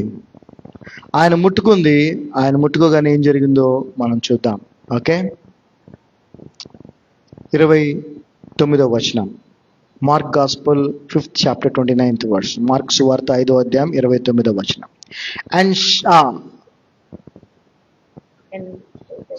And straightway the fountain of her blood was dried up, and she felt in her body that she was healed of that plague. వెంటనే ఆమె రక్తధార కట్టెను గనుక తన శరీరములోని ఆ బాధ నివారణ అయినదని గ్రహించుకోలేదు. తెలుగులో బాధ, ఇంగ్లీష్ లో ప్లేగ్. సరే, ఎనీవే, భయంకరమైన వ్యాధి అది తగ్గిపోయింది, అది స్వస్థపరచబడింది అనేది ఆమెకి అర్థమైపోయింది. అర్థమైపోయింది. Yes, she got healed. అదే విషయం యేసు ప్రభువుకు కూడా తెలిసిపోయింది కదా. తర్వాత ఆయన కూడా ఉన్నాడు, ఎవరు నా వస్త్రాలు పట్టుకున్నది ఎవరు అని అడిగాడు. అప్పుడు 33వ వచనం మనం చూస్తే, but the women Fearing and trembling knowing what was done in her came and fell down before him and told him all the truth. చదవమ్మా. అప్పుడు ఆ స్త్రీ తనకు జరిగినది ఎరిగి భయపడి వణుకుచూ వచ్చి ఆయన ఎదుట సాగిలపడి తన సంగతి అంతయు ఆయనతో చెప్పెను. ఏం చేసిందో తెలుసా ఆ స్త్రీలు కొన్ని సమస్యలు చెప్పుకోలేరు అందరికి కదండి. చెప్పుకోగలరు అందరికి? చెప్పుకోలేరు. కానీ ఆమె ఏం చేసింది తెలుసా? దేవుని కార్యాన్ని అందరి ముందు సాక్ష్యముగా చెప్పింది. భయపడతానే వచ్చింది, వణుకుతూనే వచ్చింది, కానీ అందరికీ సాక్ష్యముగా చెప్పింది. హల్లెలూయా. చాలా మంది కూడా, కొంతమంది పెద్దవాళ్ళు, నన్ను ప్రేమించేటువంటి అమ్మ లాంటి వాళ్ళందరూ నాతో అంటుంటారు, నేను అన్ని చోట్ల చెప్పుకొని కొన్ని చోట్ల అవసరం వచ్చినప్పుడు, పరిస్థితి వచ్చినప్పుడు, దేవుడు ప్రేరేపించినప్పుడు చెప్తూ ఉంటాను, నేను చేయని పాపం అంటూ లేదు, ఒక మర్డర్ తప్ప, ఒక హత్య తప్ప అన్ని పాపాలు నేను చేశానని చెప్తా ఉన్నప్పుడు ఎవరైనా తర్వాత అమ్మలాగా నన్ను ఫీల్ అయ్యేవాళ్ళు చాలా మంది ఉన్నారు, నా కొడుకులాగా ఫీల్ అయ్యేవాళ్ళు చాలా మంది, ఇందిరా ఆంటీ అని చాలా మంది ఉన్నారు. ఇందిరా ఆంటీ ప్రత్యేకంగా ఆమంటారు, ఎందుకు పాస్టర్ గారు చెప్పటం అవసరమా అంటారు. ఒకనొక పరిస్థితుల్లో నా తల్లిని తండ్రిని కూడా నేను కొట్టిన వాడిని అని చెప్తే వాళ్ళు, అవసరమా పాస్టర్ గారు చెప్పటం అన్నారు. అవసరం. హల్లెలూయా. సాక్ష్యము చెప్పటం అవసరం. సాక్ష్యమే దేవునికి మహిమ. హల్లెలూయా. నీ సాక్ష్యమే దేవునికి మహిమ. నువ్వెవరికి భయపడాల్సిన అవసరం లేదు, ఎవరిని ఏమనుకుంటారని అవసరం, ఆయన మహిమపరచడం కొరకు నువ్వు చెప్పాలి. ఆమె మరి ఇప్పుడే అటువంటి పరిస్థితుల గురించి బయట ఎవరు చెప్పుకోలేరు స్త్రీలు. అలాంటిది ఆమె ధైర్యంగా వచ్చి సాక్ష్యం ఇచ్చింది. ఈరోజు దేవుడు మనతో మాట్లాడుతుంది ఏంటంటే, నీ జీవితంలో, నా జీవితంలో దేవుడు ఇప్పుడు దాకా ఏ కార్యం చేయలేదా? చేయలేదా? ఎన్నో చేశాడు. వాటిని మనం ఏం చేయాలంటే సాక్ష్యముగా అందరి ఎదుట పంచుకోవాలి ధైర్యముగా. ఆ తర్వాత ఆ ప్రభువుతో అంటకట్టబడి ఉండాలి మనం. ఈ రెండు చేయలేకపోతున్నారు అందరూ. మీకు తెలుసా, ఇక్కడ ప్రభువు చేసిన కార్యాలు ఎన్ని ఉన్నాయో? కొన్ని వేలు ఉంటాయి, కొన్ని వేల కార్యాలు ఉంటాయి. కొంతమంది అయితే కనీసం కార్యం జరిగిన తర్వాత వచ్చి సాక్ష్యం కూడా చెప్పలేదు ఇప్పటిదాకా. అలాంటి వాళ్ళు కొన్ని వందల మంది ఉంటారు.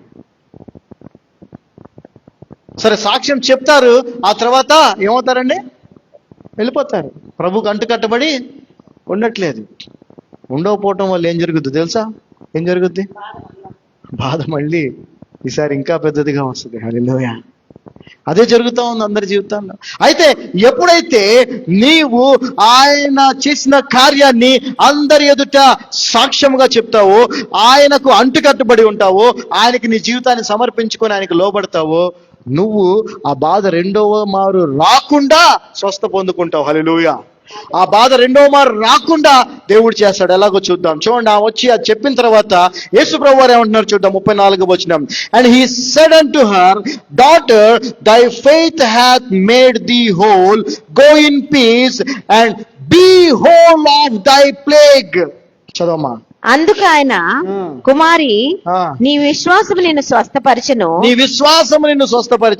సమాధానము గలదానవై పొమ్ము, నీ బాధ నివారణ అయి నీకు స్వస్థ కలుగును గాక అని ఆల్రెడీ స్వస్థ పొందుకుంది కదా, మళ్ళీ స్వస్థ కలుగును గాక అంటున్నాడేంటి? అర్థమవుతుందా మీకు? ఆల్రెడీ స్వస్థ పొందుకుందా లేదా? పొందుకుందన్న విషయాన్ని తెలుసు కదా. తెలుసుకున్న తర్వాత మళ్ళీ ఆమె వచ్చి సాక్ష్యం చెప్పింది కూడా కదా. అయిపోయిందా? ఇప్పుడు ఏమంటున్నాడు యేసు ప్రభు? నీ బాధ నివారణ నీకు స్వస్థ కలుగుగాక. ఇది అంటే ఇంకోసారి మళ్ళీ రాకుండా వచ్చేటువంటి స్వస్థత. హల్లెలూయా. రెండో మారేది రాకుండా కలిగే స్వస్థత ఇది. హల్లెలూయా. ఈ మాట ప్రభు మనకు చెప్పకుండానే మనం బయట తిరుగుతున్నాం, ప్రభు దగ్గరికి రావట్లేదు. ఈ మాట, ఈ వాగ్దానం, ఇటువంటి స్వస్థత, బాధ రెండవ మారు రాకుండా బొత్తిగా నివారణ చేస్తా అంటున్నాడు కదా. ఆ స్వస్థత మనకి ఆరోగ్యపరంగా కానీ, ఆత్మీయంగా కానీ, ఏమంటారు ఆర్థికంగా కానీ, సామాజికంగా కానీ, కుటుంబ పరిస్థితుల్లో కానీ, ఎక్కడైనా కూడా మనం ఏం చేస్తున్నామంటే ఆ మొదట కార్యాన్ని మనం పొందుకొని, ఆ పొందుకున్న తర్వాత మనం చేయాల్సింది మనం చేయకపోవడం వల్ల అసలైన హోల్ అంటే అర్థం ఏంటి తెలుసా? హోల్ అంటే పరిపూర్ణమైనటువంటి, పరిపూర్ణత ఉన్న చోట ఇంక వేరే ఏముండదు. Be whole of that plague. So ఆ యొక్క అనారోగ్య సమస్య నుంచి పరిపూర్ణముగా నువ్వు విడిపించబడి పరిపూర్ణముగా స్వస్థ అంటే నీకు ఎప్పటికది నీకు, అది దేవుడు చేసే కార్యం. హల్లెలూయా. నాకు తెలిసినంత వరకు చాలా కొద్ది మంది ఇలాంటి నివారణ, బాధ నుంచి నివారణ, ఇలాంటి సొల్యూషన్ పొందుకున్న వాళ్ళు కొద్ది మంది. ఎందుకంటే కొద్ది మందే కదా ఆయనకి సాక్షులుగా ఉండి ఆయనకి జీవితాన్ని సమర్పించుకొని ఆయనకు అంటుకట్టబడి ఉండేవాళ్ళు. మన దేవుడు గొప్పవాడు, మంచివాడు. శ్రమ కాలములో ఆశ్రయదుర్గము ప్రత్యేకముగా. ఆ శ్రమ కారణమైన శత్రువుని, అపవాదిని తరిమివేస్తాడు. నువ్వు చేయాల్సింది ఆయనకి సాక్షిగా నిలబడాలి, ఆయనతో ఉండాలి. ఆయన ఇచ్చేటువంటి రెండవ స్వస్థత ఏదైతే ఉందో అది రెండవ మారు రాకుండా నీకు ఇచ్చేటువంటి స్వస్థత. హల్లెలూయా. ఒకసారి లూకా సువార్త 17వ అధ్యాయం చూద్దాం. లూకా సువార్త. ఎంతమందికి ఇలాంటి స్వస్థత కావాలి? స్వస్థత అనగానే ఇది ఆరోగ్యం గురించి అనుకోబాకండి. మీ ఏ సిచ్యువేషన్స్ నుంచి, ఏ పరిస్థితి నుంచైనా విడుదల అనుకోండి. మీకున్న ఏ పరిస్థితి నుంచైనా విడుదల. ఎలాంటి విడుదల? రెండవ మారు రాకుండా, ఇంకోసారి మళ్ళీ అది రాకుండా వచ్చేటువంటి నివారణ. లూకా సువార్త 17వ అధ్యాయం. లూకా సువార్త 17వ అధ్యాయము 11వ వచనం నుంచి మనం చూసుకున్నట్లయితే, ఇక్కడ యేసు ప్రభు వారు వెళ్తా ఉన్నప్పుడు ఒక 10 మంది కుష్ఠరోగులు ఆయన దగ్గరికి వచ్చి ఆయన్ని, అయ్యా మమ్మల్ని కరుణించు, హ్యావ్ మర్సీ, అయ్యా మమ్మల్ని కరుణించు ప్రభువా, మమ్మల్ని స్వస్థపరచు ప్రభువా అని ఆయన్ని వేడుకున్నారు. వేడుకున్నప్పుడు ప్రభు అన్నాడు, చదవండమ్మా. ఆయన యెరూషలేమునకు ప్రయాణమైపోవచ్చు సమరియా గలిలయ మధ్యగా వెలుచుండగా, ఆయన ఒక గ్రామంలోనికి వెలుచుండగా 10 మంది కుష్ఠరోగులు ఆయనకు ఎదురుగా వచ్చి దూరమున నిలిచి, యేసు ప్రభువా మమ్ము కర్ణించుమని కేకలు వేసిరి. ఆయన వారిని చూచి, మీరు వెళ్ళి మిమ్మును యాజకులకు కనపరుచుకొనుడని వారితో చెప్పెను. చూసారా, ఇక్కడ నేను ఎప్పుడు చెప్తుంటా, విధేయత అనే దానికి ఎక్కువ ప్రాధాన్యత నేను ఇస్తూ ఉంటాను. ఎందుకంటే విధేయత అనేదే చాలా అవసరం. వింటం కాదు, విధేయత చూపించడం ఇంపార్టెంట్. విధేయత కూడా ఎలా ఉండాలి? ఇమ్మీడియట్ గా ఆయన చెప్పింది చేయాలి. అయ్యా మమ్మల్ని స్వస్థపరచు అని అంటే, ఓకే నేను మిమ్మల్ని స్వస్థపరుస్తున్నాను, మీకు స్వస్థ కలుగును గాక అని ఏం చెప్పలేదు ఆయన. ఆయన ఏమన్నాడంటే, మీరు వెళ్ళి యాజకులకు మీరు కనపరచుకోండి అంటే. చూసారా వాళ్ళ విశ్వాసం? ఆయన ఏం చెప్తే చేయాలని చెప్తా ఉంటాను. అందుకే దానివల్ల ఏం జరిగిద్ది? మేము కుష్ఠరోగులం అయితే యాజకుల దగ్గరికి వెళ్ళమంటున్నాడు ఏంది? అసలు మమ్మల్ని ఊర్లోకి రానివ్వరు, సమాజ మందిరంలోకి మేము ఎట్లా వెళ్తాము? ఈ ఆలోచనలు ఏమి లేవు వాళ్ళకి. అందుకే క్రైస్తవులు లేదంటే విశ్వాసులుగా ఉన్న వాళ్ళు నష్టపోతుంది, కోల్పోతుంది, వారి కొరకు దేవుడు సిద్ధపరిచింది వాళ్ళు పొందుకోలేకపోవడానికి కారణం ఏంటంటే, ప్రభు చెప్పినట్టుగా చేయరు. అంతే. చేస్తారండి? చేయరు. చేయాలని తెలుసు కానీ చేయరు. ఏది చెప్పినా పాస్టర్ గారి ద్వారా, వాక్యం ద్వారా, దేవుడు ఏది మాట్లాడినా మనోళ్ళు చేసేది ఏంటో తెలుసా? ఒక మాట ఉంది కదా హిందీలో, సబ్కా సున్నా అప్నా కర్నా. అందరు చెప్పేది వినాలి, చేసేది మాత్రం మనం అనుకున్నదే చేయాలి. ఇది క్రైస్తవ ధోరణి. పాస్టర్ గారు ఎన్నిసార్లు చెప్పని, వాక్యంలో ఎన్నిసార్లు ఉండని, ఎత్తనుండి నేను ఎట్టాలనుకున్నా అట్లాగే ఉంటా, నేనేం చేయాలనుకుంటే అదే చేస్తా అనే విధంగా ఉన్నారు. అందుకే జీవితాలు మారట్లా. మీరు వెళ్ళి మీ దేహాలు వాళ్ళకి కనపరచుకోండి. మమ్మల్ని ఏదో ముట్టుకుంటే ఆయన కళ్ళు వచ్చినాయి కదా, లే అంటే ఆడు లేచి నడిచాడు కదా, ఇవన్నీ విన్నాము, మమ్మల్ని బాగు చేస్తాడు, నువ్వు వెళ్ళి అక్కడ చూపించుకోమంటే రాళ్లతో కొడతారా బాబు అని అనకుండా వాళ్ళు ఏం చేస్తారు తెలుసా? బయలుదేరారు. ఆయన వారిని చూచి, మీరు వెళ్ళి మిమ్మల్ని యాజకులకు కనపరుచుకోండి. వారు వెళ్ళుచుండగా వెళ్తున్నా అంటే శుద్ధులైరి. అది విధేయత. విధేయత నీ జీవితంలో చేసే కార్యం అలా ఉంటది. మనం విధేయత చూపించాం కానీ కార్యాలు జరగాలి. ఎందుకు జరుగుతాయి? ఎలా జరుగుతాయి? ఎందుకు? నేను అడుగుతుంది ఏంటి, నాకు కావాల్సింది ఏంటి, నువ్వు చెప్పేది ఏంటి అని అనుకుంటాం కదా మనం. That is not the right way of thinking of a true believer. నిజమైన విశ్వాసం ఆలోచించాల్సిన విధానం అది కాదు. ప్రభు చెప్పాడంటే చేసేయాలంతే. అది కూడా ఎప్పుడో కాదు, వెంటనే. చాలే భలే చెప్పాడులే, పదరా పోదాం పండ్రా అని ఇంకో దారిలో వెళ్ళిపోయారు అనుకో, ఆ కుష్ఠరోగంతోనే చచ్చేవాళ్ళు. మోస్ట్ ఆఫ్ ది బిలీవర్స్ లాగా అలాగే ఉన్నారు. అందరూ కుష్ఠరోగంతోనే ఉన్నారు, విధేయత చూపించక. వెళ్తున్నప్పుడు వాళ్ళు స్వస్థ పొందుకున్నారు. చదవమ్మా. పొందుకున్నారు. తర్వాత మనం 19వ వచనం చదువుదాం, సమయాన్ని ఇది చేయకుండా. ఓకే. వారిలో ఒకడు తనకు స్వస్థ కలుగుట, and one of them when he saw that he was healed turned back and with a loud voice glorified God. చూసారా? సో ఇక్కడ 10 మందిని దేవుడు స్వస్థపరిచాడు, కానీ ఒక వ్యక్తి మాత్రము దేవుణ్ణి మహింపరుస్తున్నాడు. ఈరోజు దేవుడు మన జీవితాల్లో చేసినటువంటి అనేకమైన మేళ్ళు ఉన్నాయి. వాటిని బట్టి మనం దేవుణ్ణి మహింపరచకుండా లేని వాటిని బట్టి చింతిస్తూ సణుక్కుంటూ గొణుక్కుంటూ మనం ఉంటాం. ఆయన దేవుణ్ణి మహింపరిచాడు, అంత మాత్రమే కాదు. And he fell on his face at his feet giving him thanks and he was a Samaritan.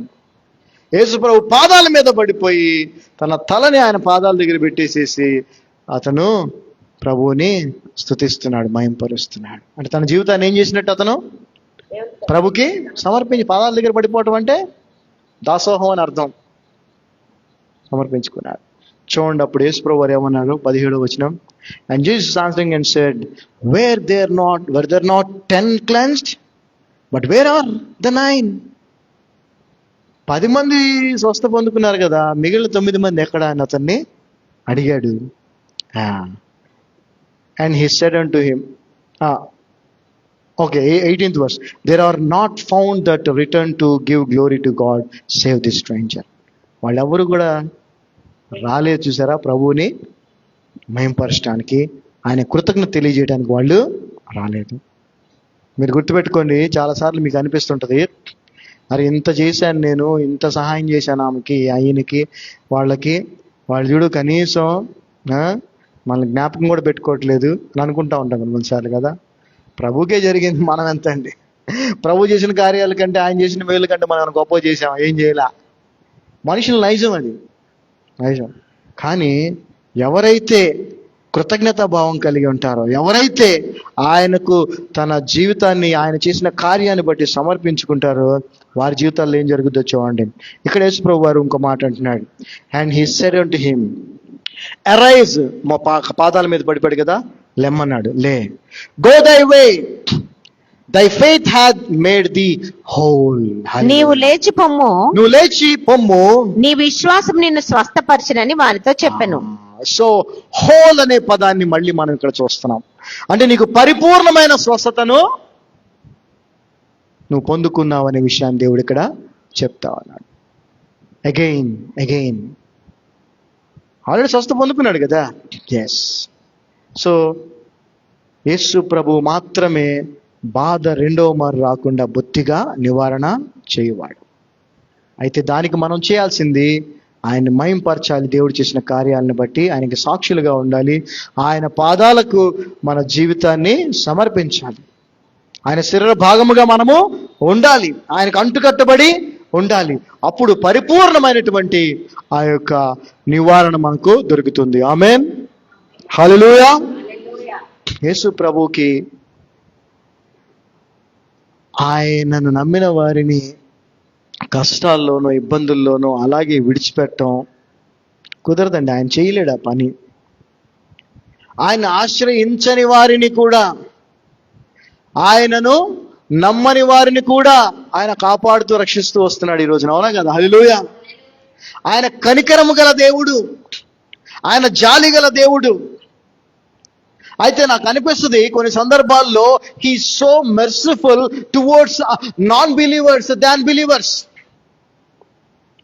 ఆయన కనికరము జాలి నాకు చాలా సార్లు అనిపిస్తుంది ఆయన్ని నమ్మిన వారి కంటే నమ్మని వారి మీద ఎక్కువ కనిపిస్తుంది నాకు.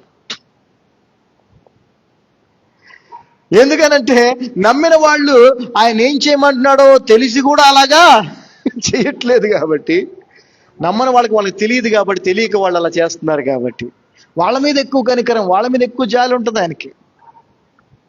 సో అందుకే నేను మరలా చెప్తున్నాను, పేతురు హెచ్చరించినట్టుగా మరలా హెచ్చరిస్తున్నాడు. పేతురు రాశాడు ఎన్నోసార్లు, మీరు గనక ఒకసారి యేసుక్రీస్తుని గురించిన అనుభవ జ్ఞానాన్ని సంపాదించుకొని రక్షించబడిన తర్వాత ఆయన మీకు ఇచ్చిన ఆజ్ఞలను గనక మీరు అనుసరించకపోతే, పాటించకపోతే, వాటికి విధేయత చూపించకపోతే మీ కడపటి స్థితి మొదటి స్థితి కంటే ఇంకా భయంకరంగా ఉంటుంది.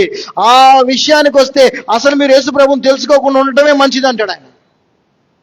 తెలుసా అది. So we have to be very careful being Christians, believers.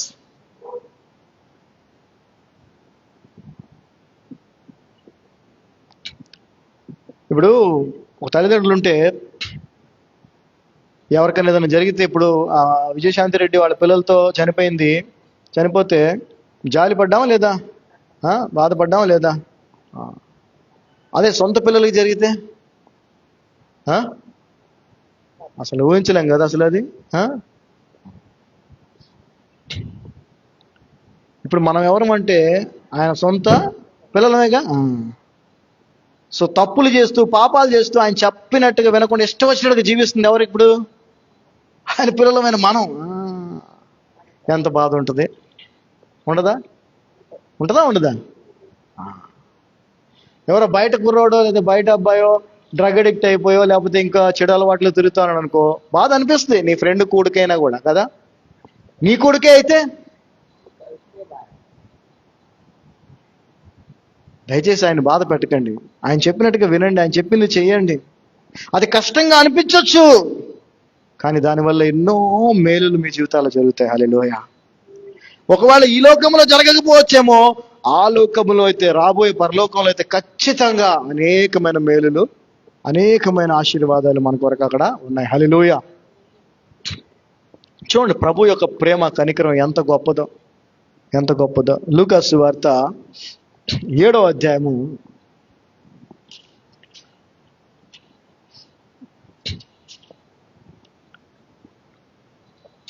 11వ వచనం నుంచి మనం చూసినట్లయితే, Luke Gospel 7th chapter from verse 11.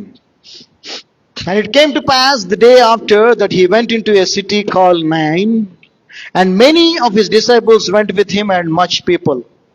Now when he came nigh to the gate of the city, behold, there was a dead man carried out, the only son of his mother, and she was a widow. And much people of the city was with her, and when the Lord saw her, he had compassion on her, and said unto her, Weep not. చదవమ్మ. వెంటనే ఆయన nine అనే ఒక ఊరికి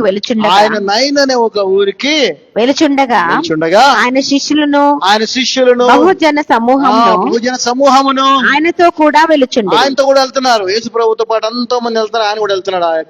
ఆయన ఆ ఊరి గవిని యొద్దకు వచ్చినప్పుడు, ఆ ఊరి ఎంట్రన్స్ దగ్గరకు వచ్చాడు. చనిపోయిన ఒకడు వెలుపలికి మోసుకొని పోబడుచుండెను. ఆ ఊరి బయటికి ఆ చనిపోయిన వాడిని మోసుకొని వెళ్తున్నారు జనాలు. అతని తల్లికి అతడొక్కడే కుమారుడు, వాళ్ళమ్మకు ఒకే ఒక కొడుకు, ఆమె విధవరాలు, భర్త కూడా లేడు, ఒకే కొడుకున్నాడు, ఆ కొడుకు కూడా చనిపోయాడు. ఆమె హృదయంలో ఏముంటది చెప్పండి మీరు? ఆమె హృదయంలో ఏముంటది చెప్పండి? ఎంత బాధ ఉంటుంది ఆమె హృదయంలో. భర్త లేడు, కొడుకున్నాడులే అని అనుకుంటా ఉంది. కొడుకు పెద్దగా అయ్యాడు, సర్లే ఇక్కడైనా నా కష్టాలు తీరుతాయి, వాడు ఏదో ఒకటి విధంగా కష్టపడతాడు, మేము బాగుంటాం అనుకున్న టైంలో వాడు చచ్చిపోయాడు. ఆ హృదయంలో ఏముంటుంది చెప్పండి?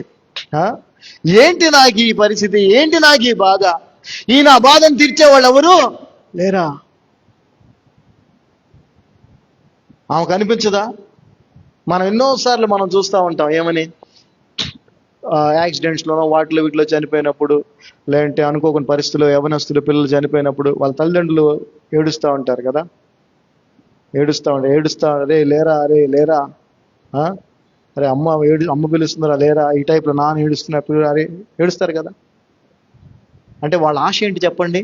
వాళ్ళ హృదయం ఏమనుకుంటున్నాడు? మళ్ళీ బతికితే వాళ్ళ అమ్మ అనుకుని ఉండదా? ఆ విధవరాలు అనుకుని ఉండదా? నా కొడుకు మళ్ళా బ్రతికితే? ఆమె హృదయంలోని అంతరంగాన్ని ఎవరు తెలుసుకున్నారు? హల్లెలూయా. ప్రభు ఆమెను చూచి, అక్కడ యాక్సిడెంటల్ గా ఆయన అటు వస్తున్నాడు, అటు తీసుకెళ్తున్నారు, అది. కానీ ఇక్కడ అలా కాదు. ఆయన సన్నిధిలో మనం ఉన్నాం. హల్లెలూయా. ఆయన సన్నిధిలో మనం ఉన్నాం. మన జీవితంలో ఏ పరిస్థితి, చనిపోయిన స్థితిలో ఉన్నా దేవుడు నీ మీద నా మీద కనికరపడి ఆ పరిస్థితిని జీవముతో నింపుతాడు ఈరోజు. హల్లెలూయా. ఆయన కనికరం గలవాడు, కనికరపడ్డాడు, జాలి పడ్డాడు. అమ్మా ఏడవద్దు అన్నాడు. చదువమ్మా తర్వాత. ప్రభు ఆమెను చూచి ఆమె యందు కనికరపడి ఏడువ వద్దని ఆమెతో చెప్పి దగ్గరకు వచ్చి పాడెను ముట్టగా మోయుచున్నవాడు నిలిచిరి. ఆయన చిన్నవాడా లెమ్మని నీతో చెప్పుచున్నాననగా ఆ చనిపోయిన వాడు లేచి కూర్చుండి మాట్లాడసాగెను. ఆయన అతని తల్లికి అప్పగించెను. చూసారా? ఎవరి హృదయములో బాధ వాడి మనసుకే తెలుసు. కానీ ఇంకొకరికి కూడా, ఎవరికి? యేసు ప్రభుకి. నీ హృదయంలో ఈ రోజున ఎటువంటి ఆలోచన ఉందో, ఎటువంటి బాధ ఉందో యేసు ప్రభుకి తెలుసు. ఆయనను నమ్మని వ్యక్తులను చూస్తే కూడా ఆయన కనికరపడి వారి జీవితాల్లో జీవాన్ని నింపేటువంటి ప్రేమామయుడు ఆయన. ఈ రోజున ఆయన్ని ఎరిగిన వ్యక్తివి నువ్వు, ఆయన నమ్మిన వ్యక్తివి, ఆయన కుమారుడిగా కుమార్తెగా ఉన్నావు, ఆయన నమ్మి ఆయన సన్నిధిలో ఉన్నావు ఈ రోజున. హల్లెలూయా. మరి నిశ్చయముగా నీ జీవితములో, నా జీవితములో, మన జీవితాల్లో చనిపోయిన స్థితిలో ఉన్న ఏ పరిస్థితినైనా జీవముతో ఆయన నింపుతాడు, నింపాడు. ఆమేన్.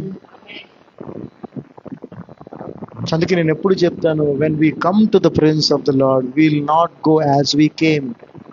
దేవుని సన్నిధికి మనం ఎప్పుడు వచ్చినా కూడా వచ్చినట్టుగా మనం వెళ్ళము. Will go with blessings. Hallelujah. ఆశీర్వదించబడి మనం వెళ్తాం, ఆయన వాక్యం చేత దీవించబడి మనం వెళ్తాం. సో మరలా ఒకసారి ఫైనల్గా రిపీట్ చేస్తా. ఆయనకున్నటువంటి, ఆయన మంచివాడు, దేవుడు, సృష్టికర్త. ఆయన గుణాల్లో ప్రత్యేకమైన ఒక గుణం ఏంటంటే శ్రమ దినమున ఆశ్రయ. అంతేకాదు, నీ హృదయాన్ని ఎరిగిన దేవుడు ఆయన మాత్రమే.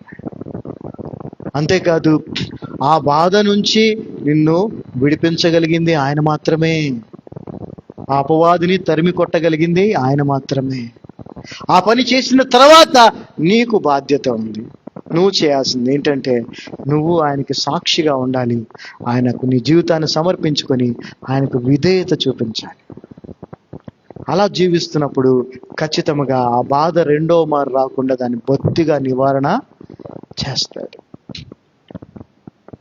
ఆయన ఎంత కనికరము గలవాడో, జాలి గలవాడో ఈ యొక్క ఇన్సిడెంట్ మనకి చాలు.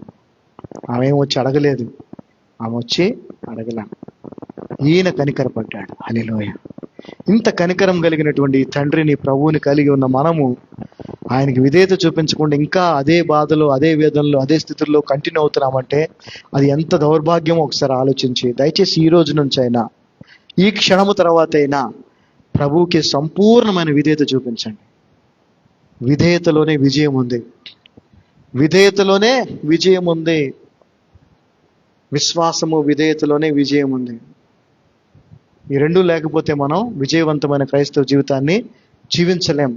దేవునికి సాక్షిగా, ఇతరులకు మాదిరిగా ఉండలేం. మత్తయి సువార్త 6వ అధ్యాయం 8వ వచనం మనం చదివితే ఒకసారి, the last verse you can read. Matthew gospel 6 chapter 8th verse. ఏంటి నా పరిస్థితి? ఏంటి నా పరిస్థితి? ఒకసారి ఇందాక నేను ఒక విషయం చెప్తాం మర్చిపోయాను. ఆయన మంచివాడు, శ్రమదినమున ఆశ్రయదుర్గము. రెండవది, మన పరిస్థితి గురించి ఆయనకి మనం చెప్పాల్సిన అవసరం అది. ఎందుకంటే ఆయనకి మన గురించి ఆల్రెడీ తెలుసు. ఎట్ ద సేమ్ టైం ఆయన తరిమి కొడతాడు ఆ అపవాదుల్ని, ఆ పరిస్థితులకు కారణమైన వాడిని తరిమి కొడతాడు. అది మరలా రాకుండా ఉండాలంటే మనం ఆయనకి సాక్షులుగా ఆయనకి జీవితాన్ని సమర్పించుకొని ఆయనకి విధేయత చూపించాలి. మత్తయి సువార్త 6వ అధ్యాయం 8వ వచనం చదవండి ఒకసారి. నీవు ప్రార్థన చేయనప్పుడు, దాని 8 పైన, మీరు అడగక మునిపే, 8 అది 7? 8 కదా. మీరు 6వ అధ్యాయము 8వ వచనం. మీరు వారి వల్లే ఉండకుడి. కాదమ్మా, మీరు మీ తండ్రిని అడగక మునిపే మీరు అక్కరగా ఉన్నవేవో ఆయనకు తెలియను. అర్థమైందండి? అంటే మనం చెప్పాలా, అయ్యా నాకు ఇది కావాలని? చెప్పండి, చెప్పాలా నాకు ఇది కావాలని? యేసుప్రభు చెప్పిన మాట ఇది. మీరు మీ తండ్రిని అడగక మునిపే మీ అక్కర్లు ఆయనకి. సో మళ్ళీ చెప్తున్నాను, ఈ లోకములో నువ్వు, నేను, అంటే ఆయన నిజముగా నమ్మిన మనము ఎంతకాలం అయితే జీవిస్తామో అంతకాలము మన అక్కర్లన్నీ ఆయన తీరుస్తాడు. హల్లెలూయా. అందుకే నాకు ఏ టెన్షన్ ఉండదు, ఏ బాధ ఉండదు, ఏ భయం ఉండదు, ఏ చింత ఉండదు. ఎందుకంటే నేను వాక్యాన్ని నమ్ముతున్నాను. వాక్యాన్ని నమ్ముతున్నాను. మీరు నమ్మితే మీరు కూడా అలాగే ఉండొచ్చు, హాయిగా శాంతి సమాధానంతో ఉండొచ్చు. నీ బాధను నివారణ చేసి రెండో మారు రాకుండా నివారణ చేస్తాను, పూర్తిగా రాకుండా చేస్తానని చెప్తున్నాడు. నీ అవసరాలు అక్కర్లు కూడా నువ్వు అడగకుండానే నాకు తెలుసు అంటున్నాడు. ఇంకేం కావాలా నీకు? ఇంకా ఏం కావాలా నీకు? ఆయనకి విధేయత చూపించలేవా ఇప్పటికైనా? ఆయనకి విధేయత చూపించండి, మీకు నాకు కావాల్సినవన్నీ కూడా. ఇంకొక విషయం కూడా, ఎందుకంటే చాలామంది క్రైస్తవులుగా చెప్పుకోవడానికి భయపడే పరిస్థితుల్లో మనం బ్రతుకుతూనే ఉన్నాం కదండి. కొన్ని చోట్ల క్రైస్తవులుగా చెప్పుకోవడానికే భయపడుతున్న పరిస్థితులు, హింసలు బాగా పెరిగిపోయినాయి. అయితే ఒక మాట చెప్తున్నాను, దేవుడు నిన్ను ఏర్పాటు చేసుకున్నప్పుడు నీ శత్రువులు ప్రపంచమంతా నీకు వ్యతిరేకంగా ఉన్నా కూడా వారు నిన్నేమీ చేయలేరు. హల్లెలూయా. దేవుడు నిన్ను ఏర్పాటు చేసుకోకపోతే, ఒకవేళ నువ్వు దేవునికి విధేయత చూపించకుండా నీ ఇష్టం వచ్చినట్టుగా జీవిస్తే అది నీ ఇష్టం. కానీ నువ్వు దేవునికి విధేయత కలిగి జీవిస్తే గనక దేవుడు నీకిచ్చినటువంటి ఆ యొక్క పనిని ముగించేంత వరకు ప్రపంచమంతా ఏకమైన నీకేది ఏమీ కాదు. హల్లెలూయా. మనందరము కూడా ఒక ప్రత్యేకమైనటువంటి ప్రణాళికతో ఎన్నుకోబడ్డామని గుర్తుపెట్టుకోండి. Not just to hear, not just to come, వచ్చి కూర్చొని విని అనటం ఏదో, అది అందుకోసం కాదు. ఒక ప్రత్యేకమైన ప్రణాళిక. మనందరికీ ప్రభువు గురించి చెప్పాలి, మనందరికీ ప్రభువుని గురించి చెప్పాలి, అందరికీ మనకు తెలిసిన సత్యాన్ని పంచుకోవాలి.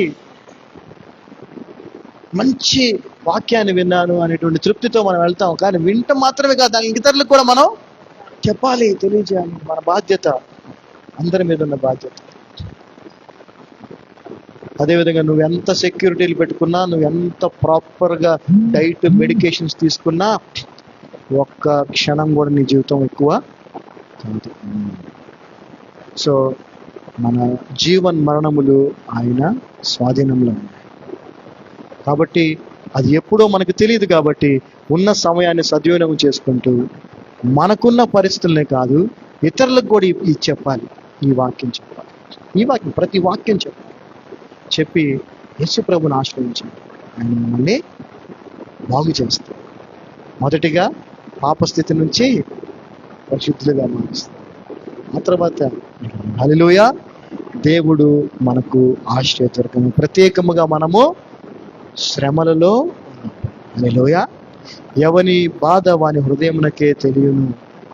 అంత మాత్రమే కాదు, ప్రభువు కూడా తెలుసు.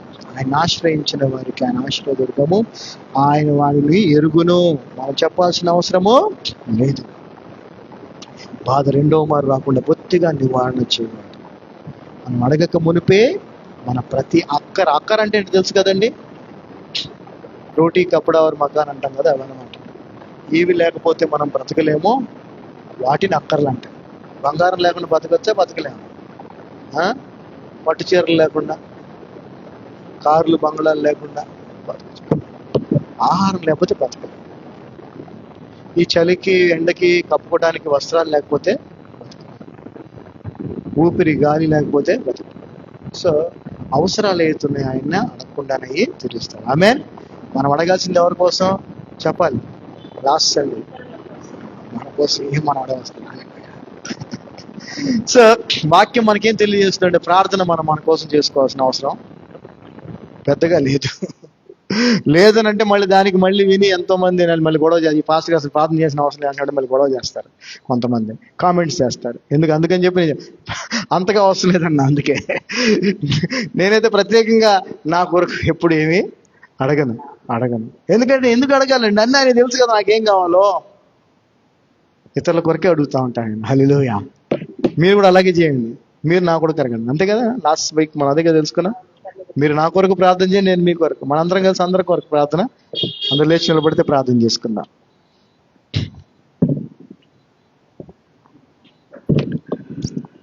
తండ్రి, మీ కృపను బట్టి వందనాలయ్యా.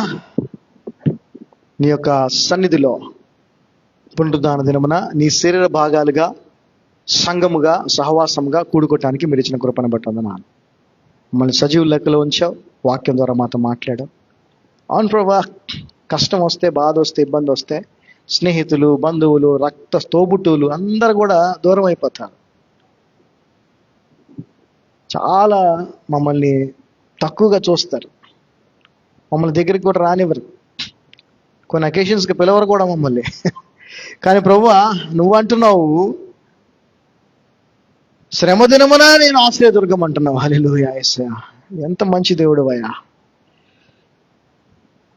మా బాధను నీకు చెప్పుకోవాల్సిన అవసరం లేదు, ఎందుకంటే మా హృదయము అంతరంగం అంతా కూడా నీకు తెలుసు. కొన్ని పరిస్థితుల్లో నాయన మేము మాట్లాడలేకపోవచ్చు, మౌనముగానే ఉండిపోవచ్చు ప్రార్థనలో, కానీ నీకు తెలుసు. మా ఈ యొక్క జీవితాల్లో ఇప్పుడు ఎవరెవరి జీవితాల్లో ఏదైతే పరిస్థితులు ఉన్నాయో,